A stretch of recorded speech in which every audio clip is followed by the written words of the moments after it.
Slogan slogan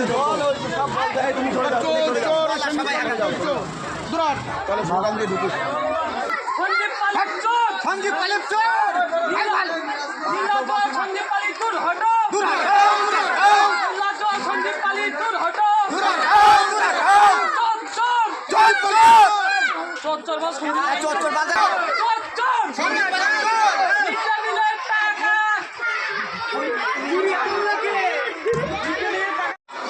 এগুলো একটু বড় করে জন্য দেখো না ডিএম ডিআইকে দিয়েছে এসআই ডিএমকেও দিয়েছে ভিডিওকেও দিয়েছে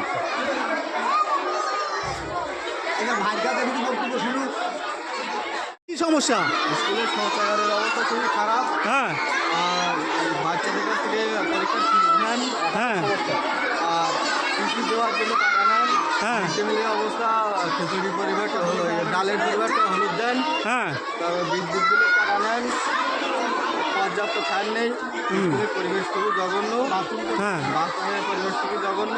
হ্যাঁ কি চাইছেন এখন আপনারা কি চাইছেন আমরা চাইছি যে প্রধান শিক্ষককে অবসর দেন।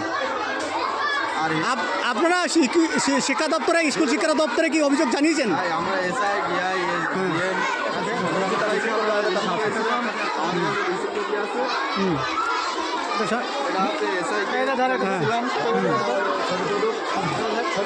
কি নাম আপনার কি নাম দেখুন, অভিযোগ কেন তুলছে সেটা আমি কিন্তু জানি না। আর অভিযোগ তারা একটা জমা দিয়েছে ডিআই অফিসে। হ্যাঁ ডিআই সাহেব একটা ভেরিফিকেশান ইন্সপেকশন করেছেন, স্কুলে উনি টিম পাঠিয়েছিলেন। তারা ১/১০/২০২৪ তারা ইন্সপেকশন করেছেন। এখানে ইন্সপেকশনের রিপোর্ট আমি এখনও পাইনি। সুতরাং এই বিষয়গুলো তো এখন তাদের আনবেন। এই বিষয় নিয়ে আমি কোনো কিছু বলতেই বা পারবো কি করে। তারা রিপোর্ট দিলে আমি বলতে পারতাম, তারা এখনও রিপোর্ট আমার দেননি। যে অভিযোগগুলো আপনার বিরুদ্ধে তোলা হচ্ছে যে আপনি মিড ডে মিল ঠিকমতো দেন না, বাচ্চাদের খাবার দাবারে দুর্নীতি করছেন, স্কুলের ফান্ডের যে টাকা পয়সা সেই নিয়ে দুর্নীতি করছেন, আপনার বিরুদ্ধে অভিযোগ, আপনি কি বলবেন অভিযোগ তুললেই হবে না, অভিযোগটা তো প্রমাণ করাতে হবে।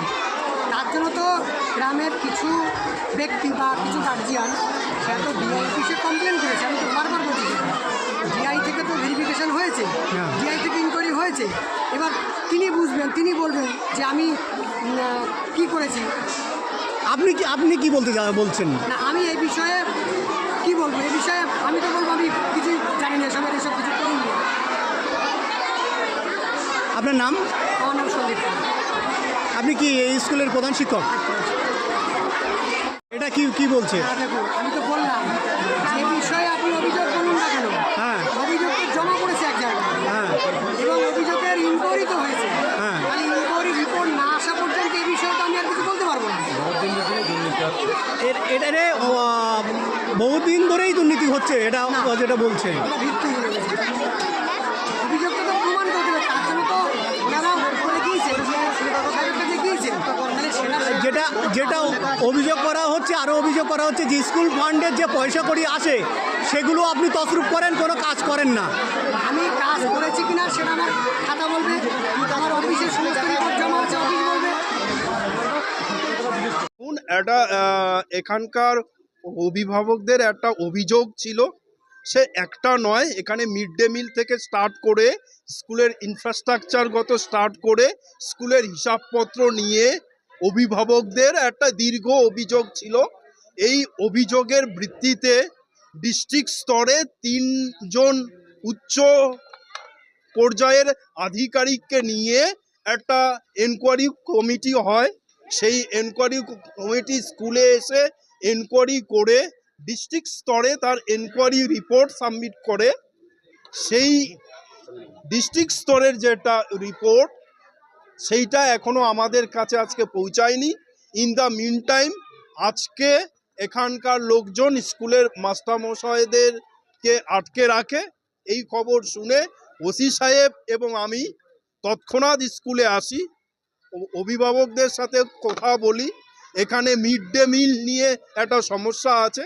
আমরা স্কুলের এইচএমকে ইনস্ট্রাকশন দিচ্ছি আগামীতে মিড ডে মিলের আইন মেনে প্রত্যেক দিন, মানে সোম থেকে শনিবার প্রত্যেক দিন মিড ডে মিল হবে, এবং মিড ডে মিল সংক্রান্ত যা আইন কানুন আছে প্রত্যেকটা সুষ্ঠুভাবে মেনে এখানে মিড ডে মিল হবে।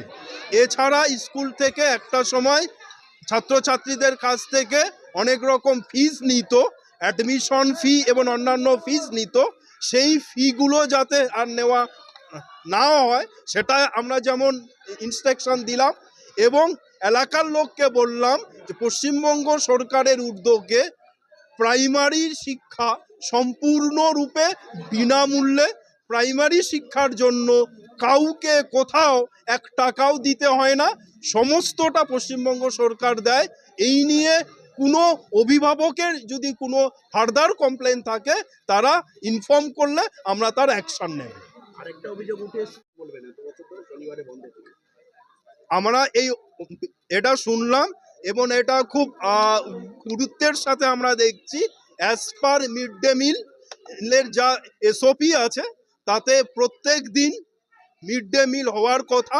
এখানে অনেক দিন ধরে কেন শনিবার করে মিড ডে মিল হচ্ছে না, এই নিয়ে আমার স্তরে আমি একটা এনকোয়ারি টিম বানিয়ে এটার এনকোয়ারি করে যা আসবে ফান্ডিংস, অ্যাজ পার ফান্ডিং আমরা অ্যাকশন নেব। এনকোয়ারি নিয়ে এদের একটা প্রশ্ন আছে যে 3 মাস হয়ে গেল এখনো পর্যন্ত কিছু হলো না, তাহলে কি এভাবেই দীর্ঘকাল করে থাকবে? না, আসলে এনকোয়ারি যেটা রিপোর্ট সেটা 1 মাস আগে আমরা district education officer, district inspector of স্কুলকে পাঠিয়েছিলাম এবং আমরা উদ্যোগ নিচ্ছি যাতে ওখান থেকে খুব দ্রুত ইনস্ট্রাকশন আসে। না, নাম আছে। স্লোগান দাও, স্লোগান দাও। চলো চলো।